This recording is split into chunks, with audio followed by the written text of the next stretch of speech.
Hey guys, welcome back to the channel. Today we're going to be replacing the rear shocks on this 2011 Acura RDX. Lift the rear of the vehicle up and support it securely with jack stands. The support points are on the unibody pinch welds right there. Remove the rear wheel using a 19mm socket.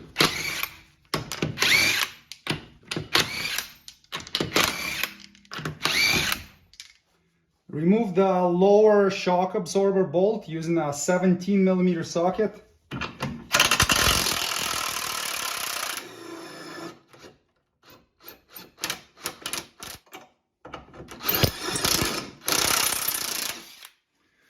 Open the hatch and locate this cover right here. I'm using a trim tool or a flat blade screwdriver. Take the cover out. There's the top of the shock absorber and there's a 14mm nut holding it. Now that nut is sitting a bit low in this pocket, so it's kind of hard to reach. So you'll need like an offset wrench or a crowfoot wrench or something along those lines to get in there. So you can press down until it squishes that felt a little bit and start unbolting it. And keep unbolting it until the rod starts spinning. Right now there's still pressure on it, so we don't need to hold the rod. But there is a 5mm Allen key slot on top of it. There we go, it starts turning. Okay, so now we're gonna need to hold it with an Allen key. So it might be easier to just hold the nut with a wrench and then get your 5mm Allen key in there and just keep spinning the rod in a tightening direction until you thread it out completely.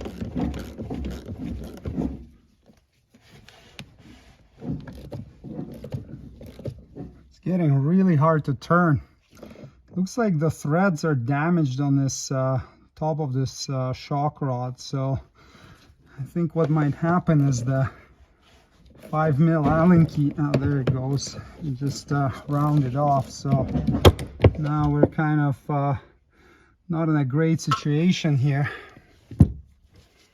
What I'm gonna try to do now is cut off this plastic sleeve so I can grab onto the rod with some vice grips maybe and see if we can get it off that way.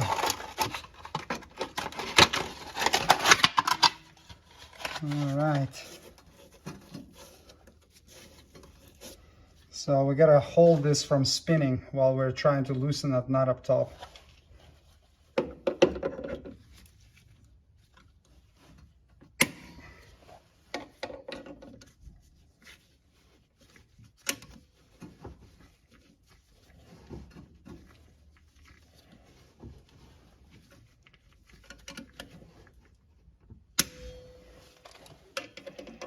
I'm putting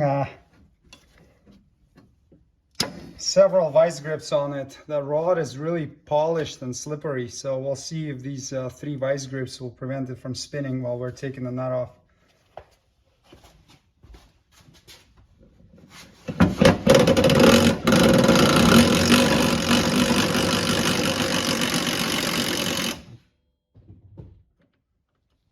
Well, I got it off. The threads inside are completely mangled, so at least it's off now, so we can continue replacing it. Now we'll get this washer plate off of there, and there's a rubber bushing. I'll probably pull the shock out first and then get the bushing out. All right, now we can push the shock up and compress it.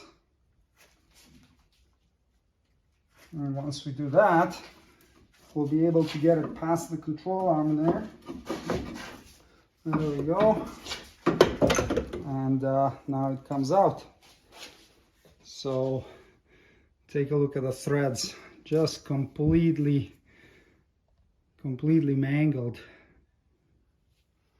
Now we can get this bushing out and just pay attention to which way it came out of there. So the replacement we have here is a KYB, which is really the only aftermarket shocks that I would use on my vehicle. They are manufactured for a lot of Japanese OEM cars like Toyota, Lexus. I don't know about Honda and Acura, but I find that they're good quality. So this is what comes in a package. So we'll just see what we have here and do the same. So we've got a big plate at the top, right? We got a sleeve. We got this rubber bushing, so it looks like the big plate goes up here. Then we have a sleeve, and then we have a bushing, but this doesn't seem to be sitting properly. Is this supposed to be? Oh, okay, I see. This bump stop's supposed to be sitting further down. Okay, big plate, sleeve, bushing, same direction that it was on the original one. All right, and then we're left with this bushing, the top plate, and the nut. So now we can go and reinstall the shock back in. All right, let's get it in the same way we got it out. Compress the shock until we can get it over the lower arm. And then okay, let it expand.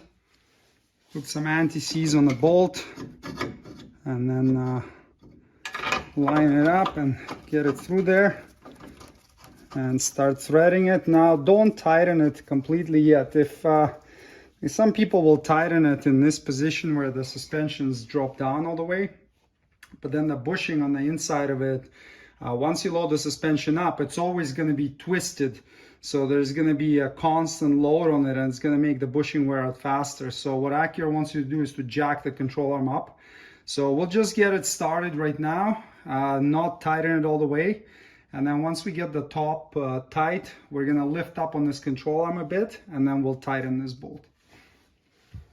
So let's get the new bushing in there and make sure it's centered and pointing the right direction compared to the old one.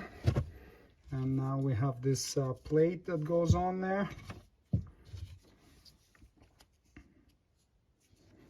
I mean, the original one is almost flat. This one has a bit of a curve to it. So this one curves up a little bit. I'll put it back like this. And then the nut. Now we can go ahead and tighten it.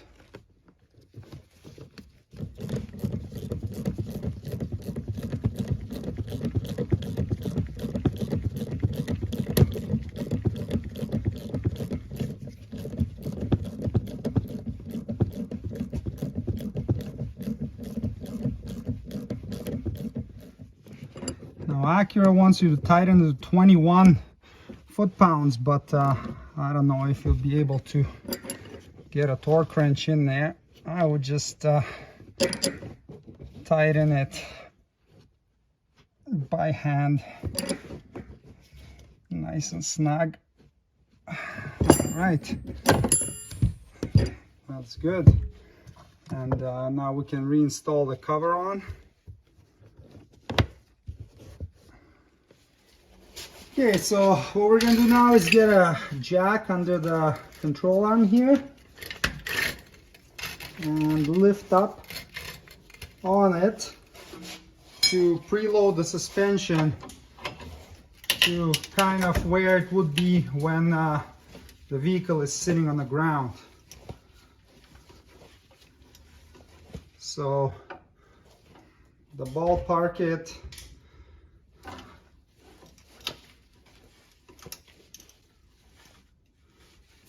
somewhere here, and now we can go ahead and tighten the bolt.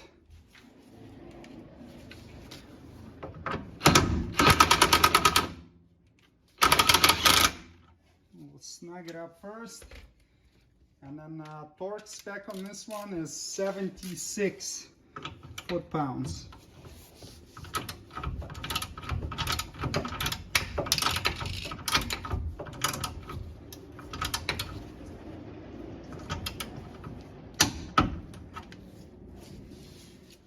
Get the jack out from under there.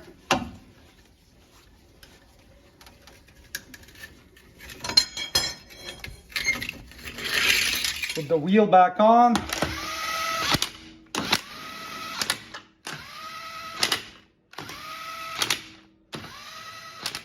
And tighten to 80 foot-pounds.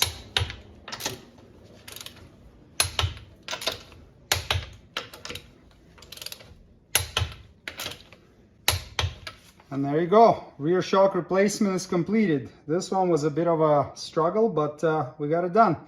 Normally, it shouldn't be this difficult. Thanks for watching. Please check for product links below the video for any tools or supplies needed to complete the procedure shown in this tutorial.